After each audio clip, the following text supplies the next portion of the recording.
మార్పు వచ్చింది. తెలివి వస్తుంది. ముసలోళ్ళు అయ్యేటప్పటికీ చాలా వరకు సంస్కారాలు మారిపోతాయి. లేదా సోపతి దసరు ఉంటుంది. సోపతితో జలదసరు అవుతుంది స్నేహం వల్ల. ఇప్పుడు తాగనోడు ఉన్నాడు అనుకో, తాగేటోళ్ళు సోపతి పట్టింది అనుకో, ఈయన సంస్కారం మారిపోయి తాగే సంస్కారం వస్తుంది. మారిపోయింది కదా. అంతకుముందు పాపం వాడు తాగాడు. మనం అంటూ అరే వాడు ముట్టకపోతుండే, వాడు తాగిన సీసలే వల కొడుతుండే, ఇప్పుడు వాడే తాగుతున్నాడు అంటే సంస్కారం మారిపోయింది సోపతి యొక్క అసరు వల్ల. ఇప్పుడు వీడు ఎవరిని సోపతి పట్టిండు? సద్గురువు సోపతి పట్టిండు. జీవుడు ఇప్పుడు గురువు యొక్క స్నేహంలోకి వచ్చిండు. ఇప్పుడు గురువు యొక్క సంస్కారాలు పడతాయి వీని మీద, సత్సంగం యొక్క సంస్కారాలు పడతాయి. సంస్కారాలు మారిపో, చెడ్డవాడు ఉండే మంచివాడైండు. సత్సంగం వచ్చినాక తాగుతలేడు వాడు. మార్పు వచ్చింది కదా, సంస్కారం మారిపోయింది. తాగే సంస్కారం నుంచి తాగిన సంస్కారానికి వచ్చిండు. ఇప్పుడు భక్తి చేయకపోతుండే, ఇప్పుడు భక్తి చేస్తుండే. మంచి మార్గంలో, సన్మార్గంలోకి వచ్చేసేసిండు. ఇప్పుడు దుర్మార్గంలో ఉండే, ఇప్పుడు సన్మార్గంలోకి వచ్చిండు. మాటలు మంచిగా మాట్లాడుతున్నాడు. ఇప్పుడు ప్రేమ కలిగి ఉంటుండు. అందరితో అన్న అన్నగా కలిసి ఉంటున్నాడు. అందరితో బాయ్ బాయ్ ఉంటున్నాడు. ఇంట్లో కూడా సతాయిస్తలేడు. లేదంటే ఇంట్లో భార్యను కొడుతుండే. ఒక ఆయన భార్యను బాగా కొడుతుండే. ఆయన సత్సంగంలో బ్రహ్మం గారి కథ విన్నాడు. ఒక ఇన్సిడెంట్.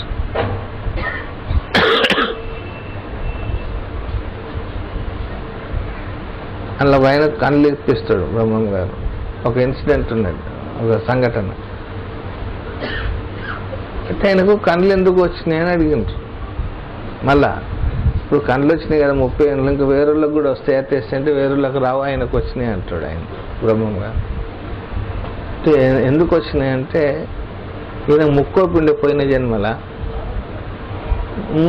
అంటే భార్యను కొడుతుండే. ఒకసారి ఆయన భార్య కూర వండి పెట్టింది. ఆయన కూర బాగలేదంట, కొంచెం ఉప్పు ఎక్కువైందో ఏదో చేయి జారిపోయింది. ఆ ఉడుకొడుకు కూర గిన్నెతో ముఖం మీద కొట్టేసిందంట. కొడితే ఆమెకు 2 కళ్ళు పోయింది. 30 సంవత్సరాల దాకా ఆమె కళ్ళు లేకుండా బతికిందంట. ఆ పాపం ఈయనకు తగిలింది. ఈయన కూడా 30 ఏళ్ళ ఉమ్మరు వచ్చేదాకా కళ్ళు లేవు, భార్యను కొట్టిన కారణం చేత. దంచుకోవాలి భార్యలను.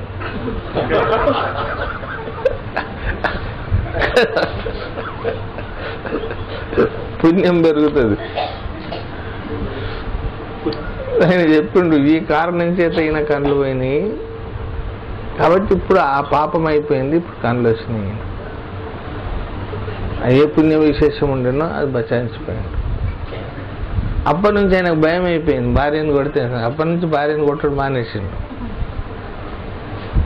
సంస్కారం మారిపోయింది. నేను ప్రాక్టికల్గా చెప్తున్నా మీకు,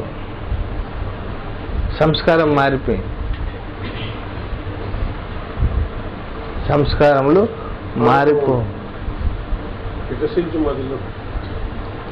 ఇంక రెండోది ఏమవుతుంది, ఇప్పుడు వాని మనసులో వికసి. ఇప్పుడు ఆ పిల్లగాడు ఏడు దాకా వచ్చినాయంటే ఇప్పుడు శబ్దం వింటున్నాడు. అసలు సంస్కారాలు ఉన్న మనిషి ఇయ్యాల నాద బ్రహ్మ అయిండు. సోపతి మనిషిని ఖరాబ్ చేస్తాడు. సోపతి తోవనాశనం అంటారు. మా అమ్మ చెప్తుండే, సోపతి తోవనాశనం. మంచి తోవల పోనీయరు. వాడు తాగకుండా తాగిపిస్తాను. నువ్వు ఎవరికి పెడతావురా? బాగా సంపాదిస్తున్నావు, ఎవరికి పెట్ట? ఇంత కష్టపడి వానికి వీనికి పెట్టేందుకేనా సంపాదించేది? అరే పెయికి కూడా పెట్టుకోవాలి ఏమన్నా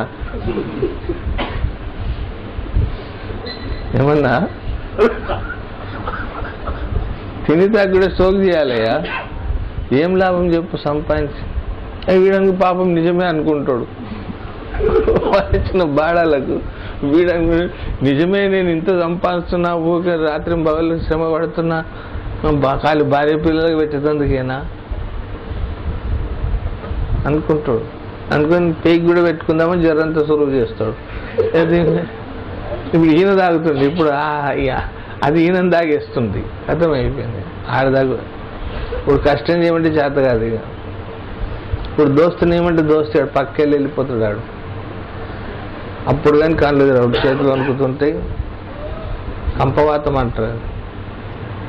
బాగా తాగేటోళ్ళు తాగకపోతే ఇట్లు చేస్తాం. పొద్దుగల ఛాయ్ తాగమంటే కప్పు పట్టదు, దాంతో పెగ్గేసినాక కొట్టాలంటే గుద్దుతావు అని నేను అంటాడు.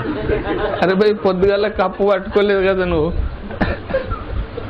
పొద్దున కప్పు పట్టుకునే చేత కాదు, ఠర వణుకుతుంటుంది అది కప్పు. కొట్టి పిచ్చినాక లేస్తాడు, మళ్ళీ శంషీర్ అయిపోతాడు. ఇక అప్పుడు వణుకుడు గినుకుడు అంతా బంద్ అయిపోతుంది. దీన్ని ఏమంటారు, కంపవాతం అంటారు. అంటే షేకింగ్. ఇది ప్రాణాయామం చేస్తే పోతుందని చెప్తాడు రామ్దేవ్ మహారాజ్.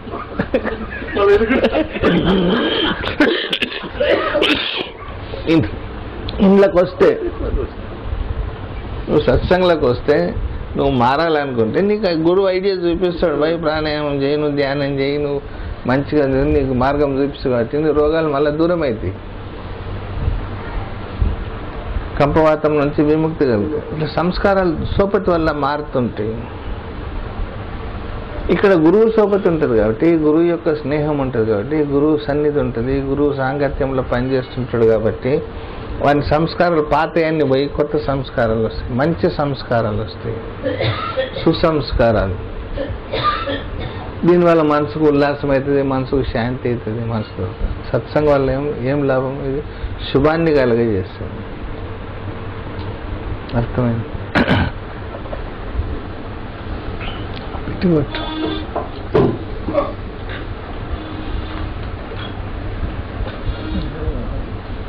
మధ్యలో మహిమా సత్సంగ్.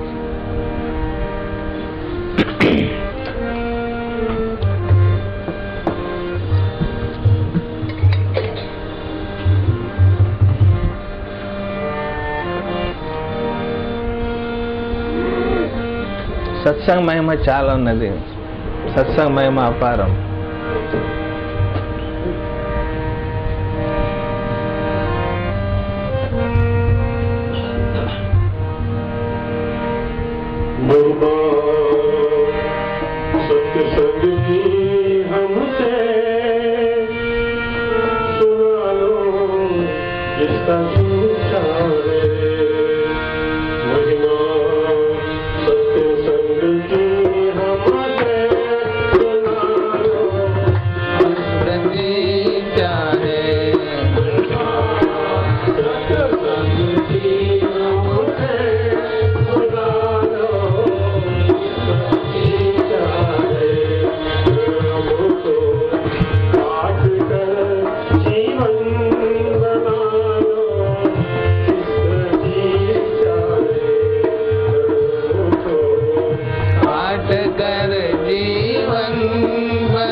కర్మను కోసి